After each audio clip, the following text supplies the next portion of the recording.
시청자 여러분 안녕하십니까, 이영풍TV입니다. 이번 이준석, 천하람, 김영선 이런 국회의원들이 등장하는 경남 하동군의 사찰 칠불사입니까? 칠불사에서 있었던 이 일이 상당히 큰 파장을 낳고 있어요. 이게 이제 무슨 일이냐면요, 4.10 그 국회의원 총선 직전에 김영선 당시 국민의힘 국회의원이죠. 경남 창원 쪽에 지역구가 있는 여성 국회의원입니다. 5선입니다. 5선. 이 사람이 뭔가 중요한 제보가 있다. 특히 김건희 여사와 관련된 중요한 제보가 있다. 이런 이야기를 흘렸는 것 같아요. 그래서 이준석이 밤에 그 심야에 차를 타고 그 먼 하동 칠불사까지 가게 됩니다. 그리고 순천에서 활동하던 천하람까지 오게 됩니다. 그리고 또 MC라는 사람도 여기 등장을 해요.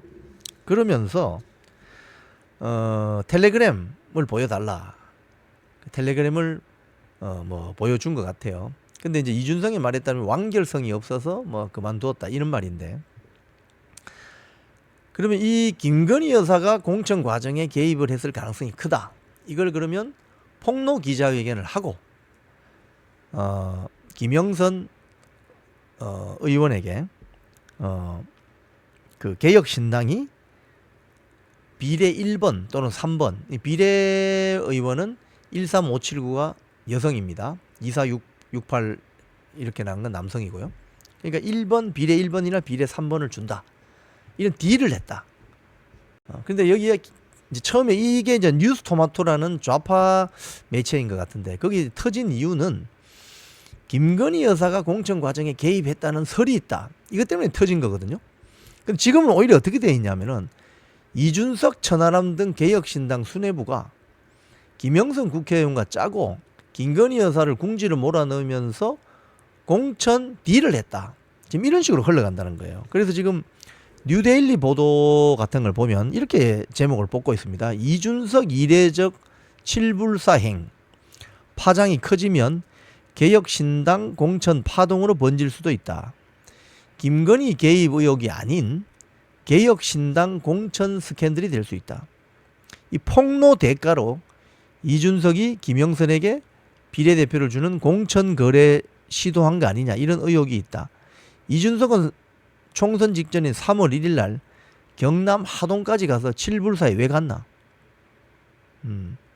김웅전 국회의원은 정치 공작 의혹이 있고 이해 유도죄에 해당할 수도 있다. 이렇게 지금 풀이를 하고 있습니다. 그래서 지금 개혁신당을 향한 비판의 목소리가 커지고 있다는 거예요. 이게 과연 개혁적인 새로운 당인가? 이런 거죠. 김종혁 국민의힘 최고위원이 KBS 라디오 나와서 부당한 공천 거래일 수도 있지 않나 라면서 김건희 여사 부분에 대해서는 근거가 없다 이렇게 말을 했고요. 공천 스캔들일 수도 있다는 진행자의 말에 본인들은 부인하고 있기에 단정해서 얘기하기는 쉽지 않지만 새로운 사실은 그렇더라. 김웅전 국민의힘 의원도 라디오 프로그램에 나와서 개혁신당 쪽이 보이고 있는 이 석연치 않은 해명을 언급하면서 4가지 점에서 의문점이 있는데, 이준석 의원이 총선 중에 가장 바쁜 시기에 그 먼 칠불사까지 내려가서 밤새 대화를 나눈 점, 왜 그랬겠어요? 김건희 여사의 그 약한 고리를 하나 찾아내어서 폭로를 해버리고 국민의힘 공천을 김건희 여사가 다 한다, 말아먹는다 이렇게 하면 국민의힘으로 갈 수 있는 표가 개혁신당 쪽으로 올 수 있지 않을까? 이런 기대를 했던 거 아닐까요? 그 다음 비례대표의 구체적인 순번까지 언급된 점, 1번 또는 3번. 또 김영선 전 의원이 김 전 위원장, 이거는 김종인 그 공천공관위원장을 말하는 것 같은데요, 직접 비례대표 요구를 했다는 점. 이 김종인 그 개혁신당 공관위원장이 이거 시인했죠. 예, 김영선이 그 요구했다. 근데 받아들이지 않았다 이렇게 이야기했잖아요. 기자회견문도 개혁신당에서 준비했다는 설. 이게 이제 천하람이 등장하는 거예요. 여기에 순천에서 와서 밤새 기자회견문을 작성했다. 이런 의혹 아닙니까? 자, 그래서 김웅전 국민의힘 의원은 이렇게 이야기합니다. 이게 위법한데 공직선거법상 이해 유도죄에 해당될 수 있다. 이 문제를 빨리 어떻게든 덮으려고 하는 것 같다. 그래서 이준석을 의심한다. 뭐 이런 이야기가 있고요. 또 이 최보식 언론에 보면은 이 김건희 여사의 공천 개입설 불똥이 오히려 개혁신당 이준석 의원에게 떨어졌다. 지금 김건희 여사를 쓰러뜨리려고, 김건희 여사를 한번 죽여보려고 그렇게 난리를 치죠. 지금 여러 세력들이. 근데 김건희 여사는 건재하고 오히려 이 의혹 문제의 당사자인 이준석 개혁신당이 지금 불똥을 맞는다. 이 말이죠. 그래서 협상을 했다는 사실은 확인된 거죠. 여기 가서 김영선, 이준석, 천하람 등이 만났으니까 협상을 했다는 건 사실이죠. 자, 그런데 이 이준석의 해명에 따르면 완결성이 없어서 그냥 뭐 흐지부지 됐다. 뭐 제시할 이유가 없었다. 그런데 폭로 내용이 완결성이 있었다면 그럼 어떻게 되느냐? 폭로 내용이 예를 들자면 뭐 텔레그램으로 뭐 어떤 완결성이 있는 내용이었다면 개혁신당은 이 문제를 폭로하면서 김건희 여사가 총선에 모든 걸 말아먹는다라고 폭로했겠죠. 그러면 공천을 준다는, 그러니까 비례대표 1번 또는 3번을 준다는 조건으로 그 내용을 입수하고 폭로 기자를 해결을 했겠죠. 이건 소위 말해서 딜을 치는 거죠.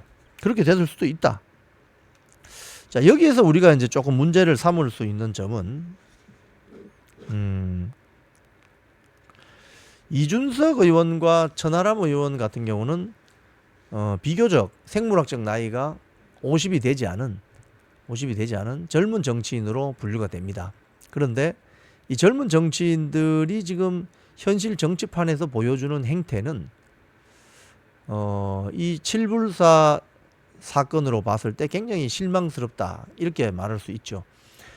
이건 뭐 노회한 정치판에 거의 뭐 20, 30년 굴러먹은 이런 노회한 정치꾼들 하는 짓이나 별반 차이가 없다. 이래서 칠불사 사건의 어떤 진상이 지금 하나씩 껍질이 벗겨지고 있는데, 이게 결국 김건희 여사의 공천 개입설을 두들겨 잡으려고 하다가 오히려 본인들이 공천을 미끼로 모종의